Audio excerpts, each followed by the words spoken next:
I'll actually say culturally, we intrinsically know entrepreneurship. If you go back to your grandfather's time, I would say 99% of the population of the region was either self-employed or employed in very small enterprise. And what I mean by self-employed, they had a store, they were a farmer, they were a fisherman, they were whatever it is, but there was no concept of large corporations in our region that employed a lot of people. And there was a lot of free will associated with that. There was the pride of, I run my own thing, I do my own thing. And sometimes it was within the context of a family, but that's culturally where we come from. And we didn't have this word entrepreneurship to contrast against something else. It was just our way of life. I think we are the product of mass education systems, right? And mass education systems, you enter a school, it's supposed to be 12 years of your life, followed by 4 years of university. And during that period, you learn a lot of useful skills, but you also learn conformity.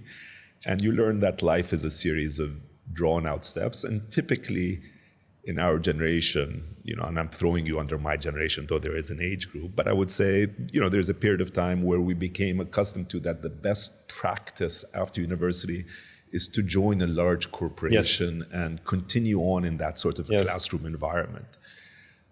Conveyor belt, right? The conveyor belt. And so I think intrinsically you and I and everyone else, and if you speak to your grandfather and your great-grandfather, that's all they knew. In fact, they would find this conveyor belt a bit strange, that you work in a pecking order of tens of thousands of people following orders. That to them, it's very foreign. It's very foreign.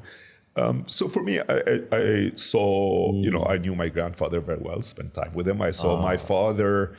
My father obviously was the term these days is a 𝗀𝗲𝗍𝗂𝗍 survivor. My father as a 9-year-old was a refugee and was put through UNRWA schools, the UN schools, in order to conform, went to the AUB. But though he did join a larger company, he was always doing entrepreneurial things on the side. And in fact, we learned very early on that the entrepreneurial things are what he enjoyed most. Right. And in fact, they were what brought us most of our livelihood.